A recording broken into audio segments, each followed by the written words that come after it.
So the argument goes electric vehicles don't pollute, but the electricity powering the electric vehicles does pollute. Some even say it pollutes even more than a gasoline or petrol burning car.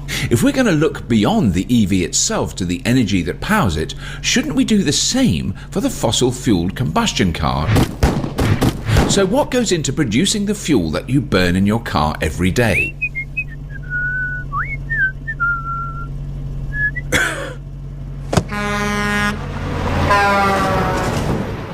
Gasoline or petrol starts as oil, on average 5,900 feet below the surface of the Earth. A great deal of oil is extracted using what is called a pump jack. Pump jacks don't run by themselves. In most cases, they use electricity. It takes, on average, 9,960 kilowatt hours of electricity every month to drive one pump jack. To put that in context, that is enough electricity to power a Tesla Model 3 for 34,860 miles. In the United States, there are an estimated 435,000 oil wells using pump jacks. Estimated electricity use for these wells is over 4,300 gigawatt hours a month. That is a lot of electricity, and that is just to get the oil out of the ground. If we used that electricity to power electric vehicles directly, it would be enough to power over 15 million electric vehicles for a month. That's just US oil wells on land. What about deep sea drilling? The most common way of powering an offshore oil rig is with a diesel generator. An average oil rig generator uses 20 to 30 metric tons of diesel per day. The electrical equivalent to this is 300,000 kilowatt hours.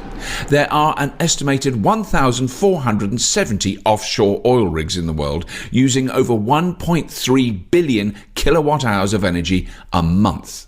All this oil pumping combined would be enough to power 19.5 million electric vehicles per month. This is just from the energy used to pump the oil out of the ground in the US and offshore. So not only does the fuel pollute when we burn it in our cars, we are also using a huge amount of electricity just to pump the oil that makes the fuel. Combining the pollution from the tailpipe emissions with the emissions generated to pump the oil out of the ground is not a pretty picture. And pumping oil is not clean. Millions of gallons are spilled into the ocean every year, causing havoc for fish and other wildlife.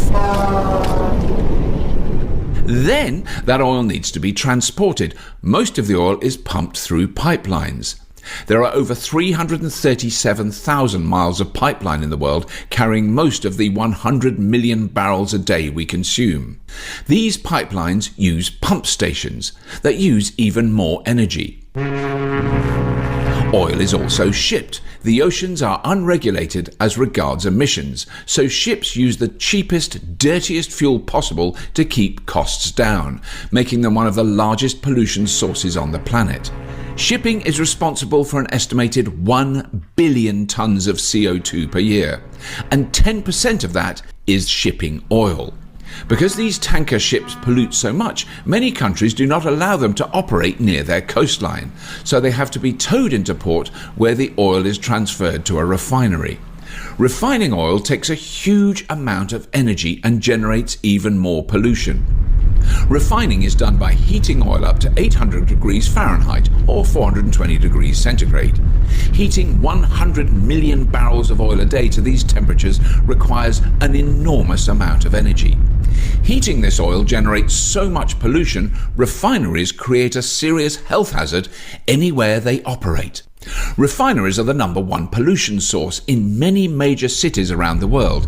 It is so bad that people living near these refineries have a marked increase of lung disease. Once the oil has been refined, it is transported to fuel stations in diesel trucks, creating even more pollution. Then this fuel is burned in cars and trucks right in our cities where we live and breathe. These cars and trucks have internal combustion engines that are extremely inefficient. 70% of the energy from burning fossil fuels is wasted as heat, while only 30% goes to turn your wheels. So after we use all that electricity pumping oil out of the ground, refining it, transporting it, we then waste 70% when we burn it. Fossil fuel production is an incredibly dirty, inefficient process from start to finish.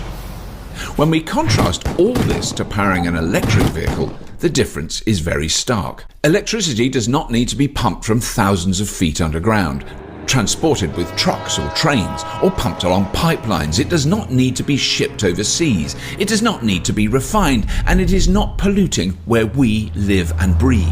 Even if electricity is produced from burning coal, the power plant is far away from population centres, transferred over power lines, keeping any direct pollution away from the population. And if the EV is powered with clean energy, it is clean from start to finish. In the United States, 47% of electricity comes from sources that emit no CO2. In Europe, it is even better at 56%. And the percentage of clean energy is growing every year as coal and gas plants are being replaced by renewable energy sources. So what about the lithium used in EV batteries? Lithium is a metal that is mined in the deserts of Australia, China, Argentina and Chile. Besides being a key ingredient in batteries, lithium is also ingested as a medicine for bipolar disorder. Much has been made about the environmental impact of lithium mining, but this is all a little bit overblown. Australia is the largest producer of lithium in the world. If there were any major environmental problems with this mining, some Australians would be talking about it. But what is Australia really talking about when it comes to pollution? Oil refining. Yes, oil refining is creating a much bigger environmental risk than all the lithium mining going on anywhere in the country. Australia is not a very densely populated country. They consume 1% of the world's oil supply and only refine 1/4 of the oil they consume. But they mine 50% of the world's lithium. So a country that only refines 1/4 of 1% of the world's oil and mines 50% of the world's lithium, the biggest contributor to pollution and risk to human health in Australia is oil refineries. That does not even take into consideration the drilling, pumping, transporting and burning of this oil. This is just refining it. The more you look into it, the argument that battery production is somehow as bad as the cycle of fossil fuels is ridiculous. All the lithium mining in the world to date has not done anything like as much damage to the environment as just one major oil spill.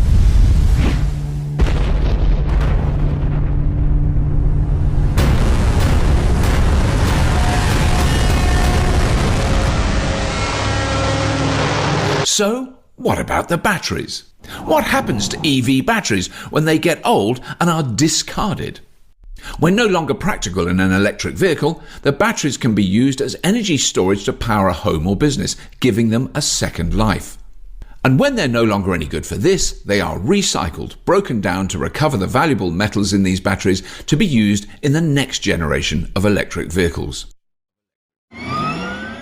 It looks a bit silly to use so much electricity to pump oil out of the ground, create tons of pollution transporting and refining it, to finally waste 70% of it burning it in our cars when we could simply use that electricity directly to power electric vehicles, eliminating the pollution from refining and burning oil in inefficient internal combustion engines. It is obvious when you look at the big picture. Oil production is a dirty, wasteful process, especially when compared to the alternative powering EVs with renewable electricity. Look at that. That doesn't look too good. Now it looks a little better. I think I'm going to try this one out. Okay, yeah. Oh, nice inside. Wow. Oh, sorry. Wow, this thing's fast. See ya.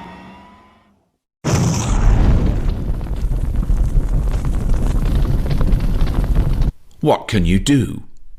One of the last obstacles preventing many people from going electric besides misinformation is people who live in apartments and condominiums with shared parking. Many of these residents have no way to install a car charger. If you are a lawmaker, sit on a city council or a local council, if you serve on the board of a housing association, if you own rental property, you can do something to help. Vote to install car chargers, or indeed install them yourselves in car parks or on the street, so people who live in apartments can have a place to charge their electric vehicle. There are companies that even offer ways for you to make a profit from these charges. Support the taxing of fossil fuels and using the subsidies to support the shift to electric vehicles. With the right incentives and political will, change can happen very quickly. In Norway, they have made a huge shift to electric vehicles in a very short time. Electric vehicle sales in Norway have reached over 50% of all vehicles sold. Support the installation of solar panels wherever possible. Going solar is now cheaper than buying electricity from the grid and starts paying for itself from day one. And if you are fortunate enough to own your own home, get an EV and install solar panels. You will save thousands on fuel and electricity and have the peace of mind knowing that you are not contributing to the horribly dirty oil and gas industry. Share this video, post it to forums like Reddit, Nextdoor, Facebook and others to help spread the word. Lastly, this is an open source video. You are free to translate this video into another language for reposting. Contact us to download a version you can add a translated voiceover and text to. The day when our cities are clean of sulfur dioxide, carbon monoxide and other toxic chemicals and particulates emitted from tailpipes and oil refineries can happen. We have the technology to do this now. Supporting this transition to electric transportation will bring this day closer to fruition. We hope you enjoyed this video. Thanks for watching and stay clean.